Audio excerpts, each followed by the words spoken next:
अवधूत चिंतन श्री गुरुदेव सर्व साधक बंधू भगिनी, आपण वामनराज प्रकाशन पुणे यांची पुस्तके परमपूज्य श्री दादा कवडे महाराज, परमपूज्य शकुंतलाताई आपटे महाराज व परमपूज्य मामासाहेब देशपांडे महाराज यांनी वेगवेगळ्या पुस्तकांचं वाचन करतो. सध्या आपण परमपूज्य श्रीदादा कवडे महाराज यांनी लिहिलेले प्रकाशित केलेले जो संती वसविला ठावो या पुस्तकाचं वाचन करत आहोत. काल आपण दाट झाडे आणि पाणी याविषयी पाहिलं. आज उदकांचे विविध प्रकार. आपल्याला वरून दिसायला जरी सगळे जल सारखेच दिसत असले तरी आयुर्वेदाने आणि रसशास्त्राने उदकाचे गुणानुरूप विभिन्न प्रकार सांगितलेले आहेत. उदकाचे असंख्य प्रकार अस्तित्वात आहेत. त्यापैकी घृतोदक, शैलोदक, संजीवनी उदक, चंद्रोदक, रक्तोदक, कृष्णोदक, विषोदक, तप्तोदक, गंधोदक अशा काही प्रकारचा उपयोग रसशास्त्रात पारदबंधनादी क्रियांकरता केला जातो. उदाहरणार्थ शैलोदक हा प्रकार तुम्ही कधी ऐकलेला नसेल. हा उदकाचा अत्यंत अद्भुत असा प्रकार आहे.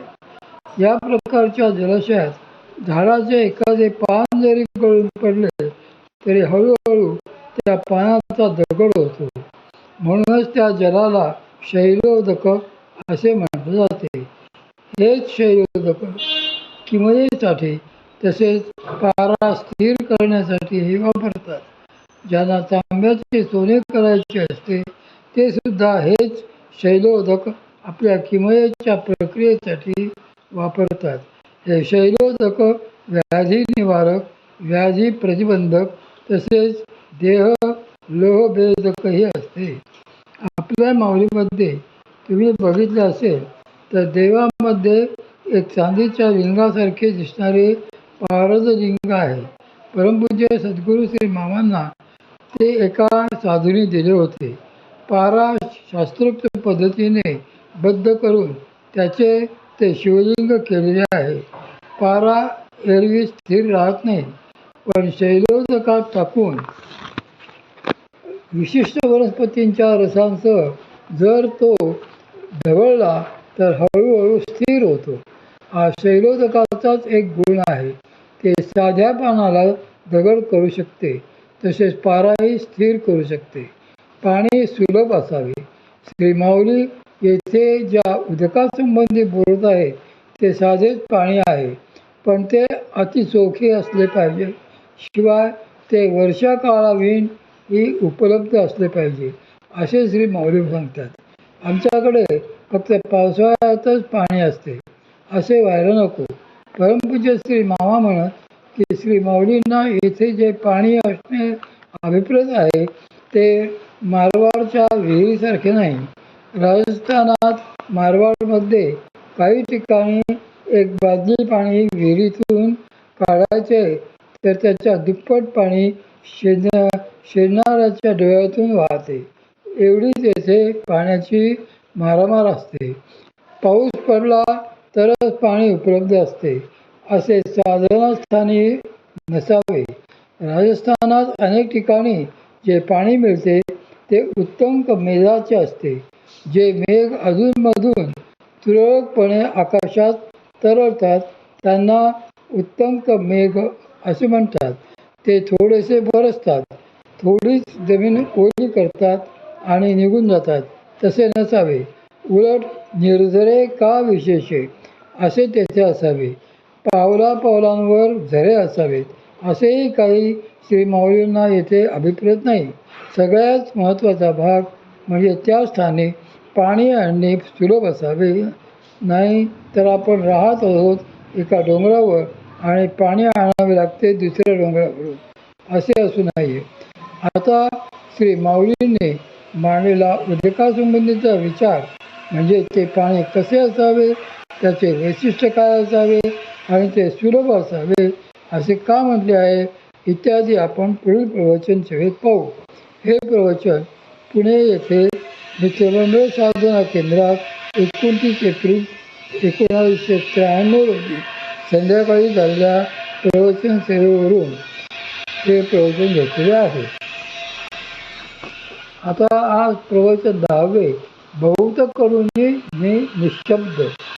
बहुत करुणी निशब्द दाट नरी घे स्वापद सुख हन शतपद केळीचे नाही.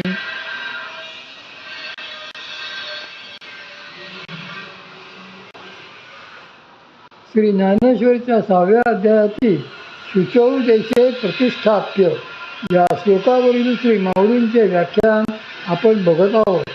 मागच्या प्रवचन सेवेत आपण बघितले की साधनास्थानी साधकांकरता उत्तम प्रकारचे पाणी उपलब्ध असणे आणि तेही विपुल प्रमाणात व वर्षभर हे श्री माऊलींना अभिप्रेत आहे. शिवाय ते पाणी मिळवणे व मठस्थानापर्यंत आणणे हेही सुलभ असले पाहिजे. श्री माऊली सांगतात की पावला पावला उदके वर्षा काळाविन अति चोखे निर्झरे का विशेषे सुलभे जेते. शुद्ध पाण्याची आवश्यकता. हठयोगाच्या साधकांना षटकर्माकरता शुद्धीकर्माकरता स्वच्छ शुद्ध जलाची गरज असते. पण अशा सिद्धस्थानी राहणाऱ्या कृपायोगाच्या साधकांनाही शुद्ध पाणी मिळणे आवश्यक असते. त्यांच्या रोजच्या साधारण वापरासाठी, संध्यादी कर्मासाठी तसेच बागेसाठी, वेली वृक्षांसाठीही वर्षभर सुलभतेने चांगले पाणी मिळाले पाहिजे. सुश्रुत संहितेच्या सूत्रस्थानातील 45व्या अध्यायात 3ऱ्या श्लोकात भगवान श्री धन्वंतरींनी सुश्रुतांना पाण्याविषयी सांगितलेले नियम या संदर्भात अत्यंत महत्त्वाचे म्हटले पाहिजे. त्यांच्या मते अंतरिक्ष जल म्हणजे पावसाचे पाणी हे सगळ्यात शुद्ध पाणी होय. त्याचे त्यांनी सांगितलेले गुण हेच देशकालानुसार कमी जास्त प्रमाणात शुद्ध पाण्याची व्याख्या करताना विचारात घेतली जातात. अंतरिक्ष जलात पुढीलप्रमाणे गुण असतात. त्यातले रस अनिर्देश्य असतात, म्हणजे त्या पाण्याला षोडशापैकी कुठला विशिष्ट असा रस नसतो, तरीही ते पाणी उत्तम चवीचे असते. ते अमृत म्हणजे कुठल्याही दोषांचा प्रकोप न करणारे आणि आरोग्य देणारे असते. ते जीवन म्हणजे प्राण पुष्ट करणारे असते. ते सौम्य म्हणजे ओज बुद्धी करणारे असते. ते तर्पण म्हणजे तृप्ती देणारे पोषक असते. ते धारण करणारे म्हणजे शरीरातील ऊर्जा चैतन्य टिकून ठेवणारे असते. ते आश्वासजनक म्हणजे रस्ता चालून थकल्यावर प्राणांना आधार देणारे असते. ते श्रम म्हणजे शारीरिक थकवा, क्रम म्हणजे मानसिक थकवा, तहान, मद, मूर्छा, तंद्रा, निद्रा आणि दाह दूर करणारे असते. तसेच ते अत्यंत पथ्यकर म्हणजे हितकारक असते. हे पाण्याचे 9 विशेष गुण असणारे ते ज्या पाण्यात अधिकाधिक असतील तेच पाणी उत्तम व ग्राह्य ठरते. पाण्याची बाह्य परीक्षा. आकाशातून पडलेले पावसाचे पाणी पृथ्वीवर पडल्यानंतर ज्या प्रकारच्या भूमीत पडेल तसे गुण धारण करते. त्यामुळे निरनिराळ्या प्रदेशातील पाण्यामध्येही निरनिराळे गुणधर्म आढळतात. तेच पाणी मग सरोवरे, नद्या, तलाव, विहिरी, झरे, धबधबे आदीमधून उपलब्ध होत असते. त्या पाण्यापैकी दूषित नसलेले पाणीच पिण्यास योग्य म्हटले जाते. दूषित पाण्याची बाह्य परीक्षा कशी असावी याविषयी श्री सुश्रुताचार्य सांगतात की तत्रयात चळकशैवरं हठतृण पद्मपत्र प्रभृतिविरवमच्छनं रविशशिकिरणानिलैर्नाभिनुष्टं गन्धवर्णं रसोपसृष्टं तद्व्यापन्नमिति विद्यात्. जे पाणी चिखल, शेवाळ, जलकुंभी, गवत, कमलपत्रे आदींनी आच्छादित असते. चंद्र सूर्यांची किरणे व वायूचा स्पर्श ज्या पाण्याला होत नाही, ज्या पाण्याला वास येत असतो, ज्याच्या रंगात रसात फरक पडलेला असतो, ते पाणी दूषित समजले पाहिजे. साधारण दूषित असलेले पाणी हे उकळल्याने, त्यात निर्मळीचे बीज कुटून टाकल्याने अथवा तुरटी फिरवल्याने, ते गाळून घेतल्याने स्वच्छ निर्मळ होते. पाण्याचा दुर्गंध अत्यंत कमी प्रमाणात असलेला जावा म्हणून त्यात नागकेशर, चाफ्याचे फूल, कमळाचे फूल, मोगऱ्याचे फुलं, वाळा इत्यादी घालावे. त्यायोगे पाणी सुगंधी व आल्हाद देणारे होते. पिण्याकरता ग्राह्यजल. जी नदी वाहती असते व जिचे पाणी स्वच्छ असते, तिथले जल पिण्याकरता वापरणे चांगले. स्वच्छ पाण्याचे झरे, ओढे यांचेही पाणी पिण्यासाठी घेता येते. चांगल्या बांधलेल्या व मधुर जल असलेल्या विहिरीचे पाणी पिण्याला योग्य असते. मात्र या सर्व प्रकारच्या भूमिजलांचा साठा उषःकाली प्रातःकालीच करणे हितावह असते.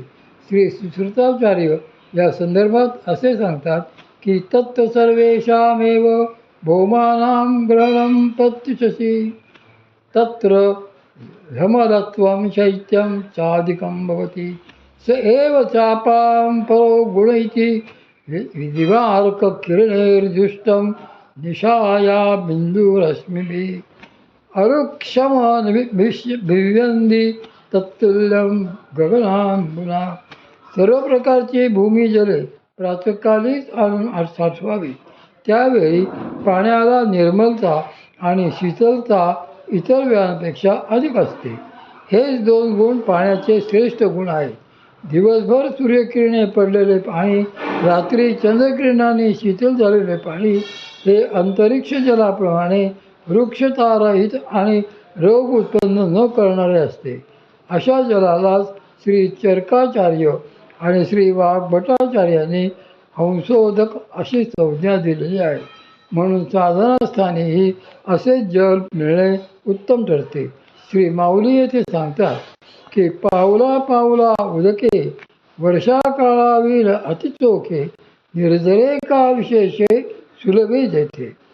साधनास्थानाच्या परिसरात पावला पावला म्हणजे विपुल प्रमाणात आणि सुलभतेने आणण्यासारखे पाणी असते. येथे सुलभतेने